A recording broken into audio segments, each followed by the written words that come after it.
Throughout human history, there have been several mysteries that have racked the brains of doctors, historians, and the majority of the general public. How were the pyramids built? Where is the Ark of the Covenant? Will the Cowboys ever win another Super Bowl? But today, we're discussing one of the largest mysteries of the 21st century. Is it possible to build muscle and burn fat at the same time? How we doing, everybody? It's Coach Alex from Maximize Potential coming at y'all with another great Wellness Wednesday. Today, we're discussing exactly that. Is it possible to build muscle and burn fat at the same time? Today, we're going to discuss the basics of fat burn and muscle gain. Why is it that we thought we can't do both at the same time? And what we can do to try and facilitate these adaptations. But before we get into that, you already know how I'm going with this one, y'all. It's a brand new month, which means that we've got a brand new program. May is focusing specifically on eccentrics, which is going to help improve our overall strength and lean mass density. So we're rolling out the new May-inspired merch with the May the Strength Be With You t-shirts and tanks. The material just feels great, it fits well around the arms, and it tapers around the waist. Not to mention features this really cool Star Wars inspired logo. So make sure you head over to the shop and grab some while you still can. These are going to be a limited run only for the month of May. And while you're at it, go ahead and check out some of the stuff that we dropped for our new spring apparel. I'm going to go ahead and leave a link to everything down in the comments below. Through all of the different myths and hot topics that are around in the fitness community, building muscle and burning fat have always been thought to be separate of each other, and we've long questioned if it's even possible to do both at the same time. Well, some recent studies have shown that we actually can, though under very specific circumstances. Circumstances that truthfully aren't that hard to undergo. It is possible with correct diet and training regimen. Today, we're going to be discussing both. First, we're going to talk a little bit about the basics of changing body compositions. If you're trying to gain or lose weight, you have to have a general knowledge of your total daily energy expenditure. This is going to be the combination of our BMR, our exercise activity, and our non-exercise activity. Now, for those of us who don't know what I'm talking about, BMR is actually how much energy is required for the body to run on a basic level. So things like cell synthesis, breathing, thinking, and digestion. If you were to sit down in a chair right now for a 24-hour period, your body would burn a specific amount of calories. This is essentially your metabolism's rate at base level, or our basal metabolic rate. Our BMR accounts for 70% of our total daily energy expenditure. So if we can combine this with our active calorie burn, we can get a rough estimation of how many calories we burn in a day. Now, if we eat the same amount of calories as we burn throughout the day, we'll more than likely keep at the same weight that we are. If we want to change our weight, regardless of if it's up or down, we have to change the number at which we're eating. In order to lose weight, we have to eat at a calorie deficit. In order to gain weight, we have to eat at a calorie surplus. This part is very important. This does not guarantee that the weight loss will be fat, just as the same as it does not guarantee that weight gain will all be muscle. So if we have to eat at that deficit for one or a surplus for another, how do we achieve both? Well, it all comes down to nutrition content. Calories don't mean everything and are trumped in importance by the quality of macronutrients, specifically protein. If you'd like a little bit more information about the importance of protein, I actually made a video on it last month. So I'd highly recommend going and checking that video out after you watch this one. A 2016 study observed 3 different protein intakes during a calorie-controlled weight loss study.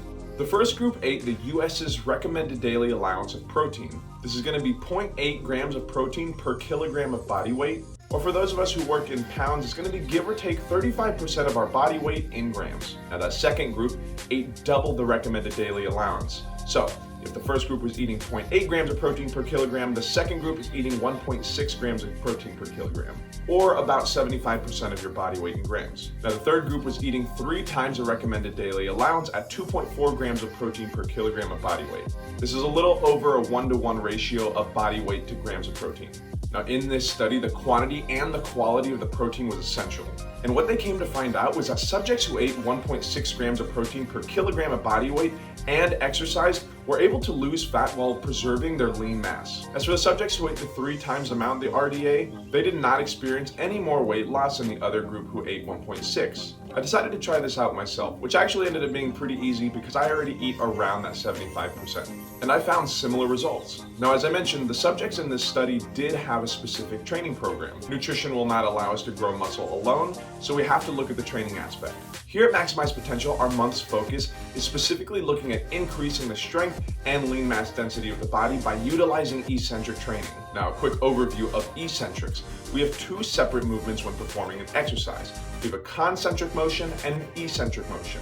Now the concentric motion is going to be the tightening or the shortening of the muscle fibers, while the eccentric motion is the stretching or the lengthening of those muscle fibers. Now, in order to accentuate the muscle growth, we increase the time under tension of the eccentric portion of our main lifts. Generally speaking, eccentrics is where we see the most gains. This is why controlled lifts and proper form and tempo are going to be the best thing whenever it comes to finding gains. When we have that muscle stretch, we're creating these little micro tears and micro traumas in the muscle. So this way, whenever we go and eat our protein, we sleep, we recover, we get to fill in the spaces of those muscles, giving us huge gains in muscle mass, muscle toning, and overall strength. Now, in order to accentuate these benefits, we increase the time under tension during the eccentric portion of our main lifts. So during a normal tempo rep, the amount of time that the muscle is under tension is pretty short.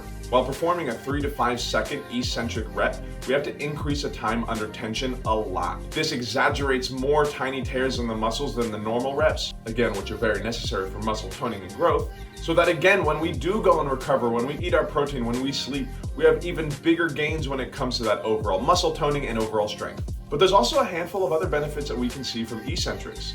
During eccentrics, we actually have the ability to carry a heavier load. The eccentric portion of an exercise produces a greater force than the concentric counterpart. In fact, we can move 20 to 60% more than our normal workload during eccentric movement. This heavier load creates advanced neuromuscular connections, making the movement easier and easier each time we perform a rep. When we slow down the eccentric movement, these new connections also help with the next benefit, and that's going to be to improve and balance and neuromuscular control. With our enhanced mind-to-body connection, we're able to feel out the body and assure more stable foundation when lifting. For example, in a barbell row, focusing on applying equal pressure on both sides of the bar on the decline as well as the pull up. We can sometimes be tempted to compensate for a weaker side and throw off the balance of the weight. The better control is going to give us a huge boost in our overall symmetry and control. And finally, probably my favorite benefit, we just end up burning more calories. I'm sure y'all can tell, but a 5-second rep feels a lot harder than a normal rep. During this extended time under tension, we'll be burning a lot more energy. This increase in intensity temporarily increases our basal metabolic rate. Eccentrics will help boost our BMR from 9 to 11%. So for example, my basal metabolic rate is about 2,200 calories.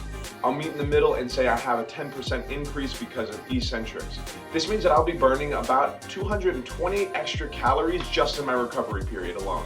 So if we're planning on doing eccentrics every day or even every other day, we'll be able to maintain that boost for a longer period of time. So with everything that we've learned today, I hope we take our training seriously, I hope that we're eating well, and I hope we take care of our body this month. Always remember, as much as I love eccentrics, we can always out-eat a training program. And on the flip side of things, nutrition alone can't yield these results. You have to have that proper resistance training program to build for mass.